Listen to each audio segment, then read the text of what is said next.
Hello my dear students, welcome to तेरन sir classes. आज आपके लिए लेकर आया हूँ क्लास 9 की मूवमेंट बुक से chapter number 6 weathering the storm in Ersama by Harsh मंडेर।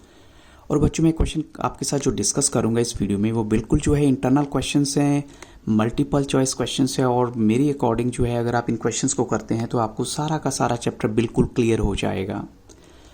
तो फर्स्ट क्वेश्चन देखिए, आपको बताना है when had Prashant gone to his friends house. Prashant जो है अपने दोस्त के घर कब गया था। ऑप्शन आपके सामने है on 27 October 1999, 7 years after his mother's death और 6 years after his mother's death, या फिर हम कहें ऑप्शन ए एंड बी दोनों ही करेक्ट होने चाहिए।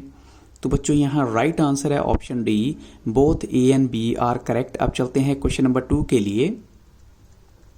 आपको बताना है where was his friends house, उसके दोस्त का घर था कहाँ पर। ऑप्शन आपके सामने है in the block headquarters of Ersama, a big town in coastal Orissa, a small town in coastal Orissa, या फिर बोथ ए एंड सी दोनों ही करेक्ट हैं।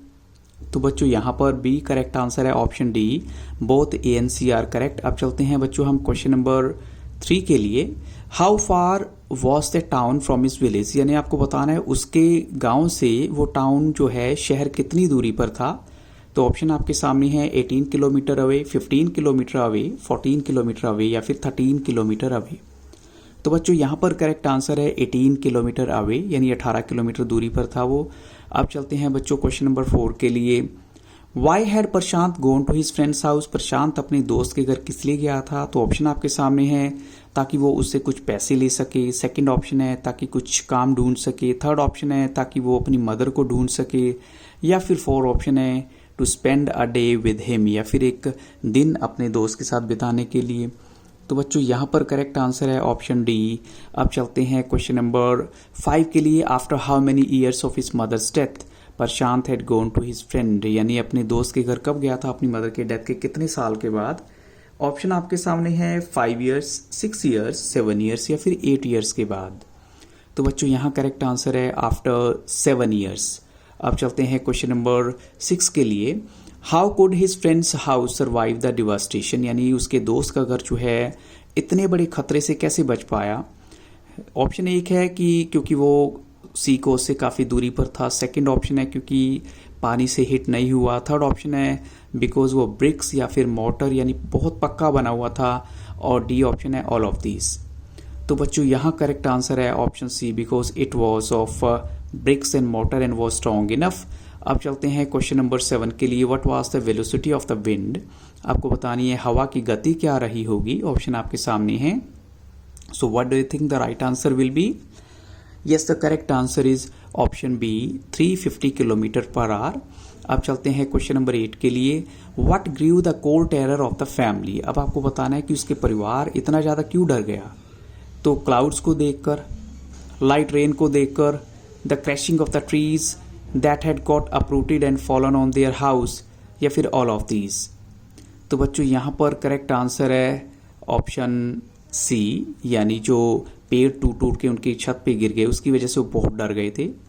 क्वेश्चन नंबर 9 में देखिए, for how long did they face the destruction by the cyclone, कितने लंबे वक्त उन्होंने साइक्लोन की डिस्ट्रक्शन को फेस किया। तो ऑप्शन आप बिल्कुल ध्यान से देखिएगा बच्चों, ए, बी, सी, या फिर डी। तो बच्चों यहाँ करेक्ट आंसर है ऑप्शन बी, फॉर 36 आवर्स के लिए। अब चलते हैं क्वेश्चन नंबर 10 के लिए। To escape the water rising, यानी पानी से बचने के लिए जो घर में जैसे पानी का लेवल बढ़ रहा था, तो उनकी जो प्रशांत या फिर जो उसके दोस्त की फैमिली ने कहाँ पर जो है शेल्टर लिया, कहाँ पर अपने आप को उन्होंने ले जाकर बचाया। तो ऑप्शन है इन द शेल्टर हाउस, और in the police headquarters, in the near by church, या फिर on the roof of their house, या फिर अपने घर की छत पर। तो बच्चों यहाँ करेक्ट आंसर है option D, on the roof of their house. अब चलते हैं क्वेश्चन नंबर 11 के लिए। What had covered everything as far as the eyes could see, यानी किसकी जो है वजह से जो सब कुछ वहाँ कवर हो गया था। क्लाउड्स की वजह से, क्लाउड्स ने कवर कर लिया था, या फिर पानी ने जो है deadly brown sheet of water ने, या फिर पेड़ों ने, या फिर हाउसेस ने। तो बच्चों यहाँ करेक्ट आंसर है ऑप्शन बी, जहाँ तक उनकी नज़रें देख सकती थी हर जगह उन्हें पानी ही पानी नज़र आ रहा था। क्वेश्चन नंबर 12 में देखिए, what was floating in every direction, क्या चीज़ थी जो हर जगह पर बह रही थी पानी में। तो ऑप्शन आपके सामने है ब्लॉटेड एनिमल्स, कार्केसिस यानी एनिमल बॉडीज, ह्यूमन कॉप्सिस यानी human dead bodies, floating boats, या फिर बोथ ए एंड बी। तो बच्चों यहाँ करेक्ट आंसर है option D, both A and B. अब चलते हैं क्वेश्चन नंबर 13 के लिए। फॉर हाउ मेनी डेज, कितने दिन तक जो है प्रशांत अपने दोस्त की फैमिली के साथ रूफ टॉप पे बैठा रहा। ऑप्शन आपके सामने है फॉर 1 वीक, और for 2 days, for 5 days, for 1 day. तो बच्चों यहाँ करेक्ट आंसर है फॉर 2 डेज। अब चलते हैं बच्चों हम नेक्स्ट क्वेश्चन के लिए, question number 14। Which only thought flashed through out his mind, यानी उसके माइंड में जो है एक ही सोच चल रही थी, एक ही बात को सोचे जा रहा था। तो ऑप्शन आपके सामने है, वो सोच रहा था क्या वो अपने घर जा पाएगा या नहीं। सेकंड ऑप्शन है वो अपने परिवार की चिंता में था कि परिवार मेरा बचा होगा या नहीं बचा होगा। थर्ड ऑप्शन है कि उसे जॉब मिल पाएगी या नहीं मिल पाएगी, और लास्ट ऑप्शन है नन ऑफ दीज। तो बच्चों यहाँ पर करेक्ट आंसर क्या होना चाहिए? Yes, the right answer is option B, whether his family had survived the fury of the cyclone or not. अब चलते हैं क्वेश्चन नंबर 15 के लिए। Why did, अब आपको बताना है why did his friend's family pleaded with Prashant to stay with them a little longer, यानी किसकी वजह से उसके परिवार, उसके दोस्त के परिवार ने उसको रिक्वेस्ट की तुम जो है थोड़ा सा अभी और रुक जाओ।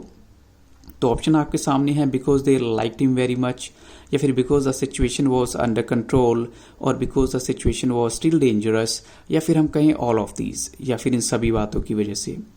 तो बच्चों यहाँ करेक्ट आंसर है because the situation was still dangerous, अभी हालात और भी खतरनाक थे। अब चलते हैं बच्चों क्वेश्चन नंबर 16 के लिए। With what did Prashant equip himself, यानी प्रशांत ने क्या चीज़ थी जो अपने साथ ले ली थी। एक लॉन्ग स्टिक, एक स्टर्डी स्टिक, या फिर एक अम्ब्रेला, या फिर बोथ ए एंड बी। हम कहें दोनों ही करेक्ट हैं, ए एंड बी। तो बच्चों यहाँ राइट आंसर है ऑप्शन डी, यानी both A and B are correct. अब चलते हैं क्वेश्चन नंबर 17 के लिए। For what did Prashant constantly use his stick, यानी प्रशांत ने अपनी स्टिक को लगातार किस चीज़ के लिए यूज़ किया। तो ऑप्शन आपके सामने है टू लोकेट द रोड, और to determine where the water was most shallow, या ये फिर देखने के लिए पानी कहाँ कम गहरा है। टू बीट द एनिमल्स, या जानवरों को पीटने के लिए, या फिर हम कहें both A and B are correct. तो बच्चों यहाँ राइट आंसर है both A and B are correct. अब चलते हैं क्वेश्चन नंबर 18 के लिए। How did Prashant feel himself relieve, Prashant ने अपने आप को रिलीव कैसे महसूस किया। तो ऑप्शन आपके सामने है to find 2 friends of his uncle, यानी अपने दो जो दोस्तों की, यानी अंकल के 2 दोस्त उसको मिल गए जो उनके विलेज की तरफ जा रहे थे, या फिर अपने फादर के जो 2 फ्रेंड है वो उनको मिल गए, या फिर टू फाइंड ए बोट, या फिर उसको एक बोट मिल जाती है, या फिर to find a man who help to him reach back home, या एक ऐसा आदमी मिल गया जिसने उसको उसके घर जाने में हेल्प की। तो बच्चों यहाँ राइट आंसर है ऑप्शन ए, क्योंकि उसको अपने अंकल के 2 दोस्त मिल गए जो उसको उसके गांव में साथ में ले जाने में उसकी हेल्प करने वाले थे, या एक सहारा हो जाता है। अब चलते हैं क्वेश्चन नंबर 19 के लिए। इन एवरी विलेज, अगर हम हर विलेज की बात करें, दे पास्ट, जहां से भी वो निकले, व्हाट कुड दे बेयरली सी, यानी उनको क्या चीज थी जो बिल्कुल भी अब नजर नहीं आ रही थी। तो ऑप्शन आपके सामने है animal bodies, a house standing uprooted trees, यानी उखड़े हुए पेड़, या फिर ह्यूमन बॉडीज। तो बच्चों अगर हम देखें एनिमल बॉडीज भी दिख रही थी, अपरूटेड ट्रीज भी दिखे हुए थे, यानी जो जड़ से उखड़ चुके थे, और ह्यूमन बॉडीज भी दिख रही थी। तो क्या चीज़ जो नहीं दिख रही थी वो थी ए हाउस स्टैंडिंग, यानी कोई भी घर जो है वो नहीं दिख रहा था। तो राइट आंसर है ऑप्शन बी। अब चलते हैं क्वेश्चन नंबर 20 के लिए। What was the name of Prashant village, आपको प्रशांत के विलेज का नाम बताना है। ऑप्शन आपके सामने है कलिकुड़ी, कलिकुंडा, कलिकुड़ा, कलिकुंडा, तो बच्चों किलाकुंडा इनफैक्ट। तो बच्चों यहाँ राइट आंसर है ऑप्शन सी, कलिकुड़ा। अब चलते हैं बच्चों हम क्वेश्चन नंबर 21 के लिए। Why did Prashant heart go cold, यानी प्रशांत का हार्ट जो है वो एकदम ठंडा सा क्यों हो जाता है। तो because he was wet in rain, या फिर because he was suffering from fever, और he was hungry for the last 1 week, या फिर because once their home stood, जहाँ पर उनका घर था वहाँ पर अब सिर्फ छत का ही कुछ निशान रह गए थे। तो बच्चों यहाँ राइट आंसर है ऑप्शन डी। और बच्चों इन्हीं क्वेश्चन के साथ इस वीडियो को यहाँ स्टॉप करूंगा, but I will bring the second part of the same chapter very soon. So keep on watching Taran sir classes, and अगर अभी तक आपने मेरी चैनल की प्लेलिस्ट को विजिट नहीं किया तो वो भी जरूर कीजिएगा। So thank you really very much for watching Taran sir classes, and have very nice day.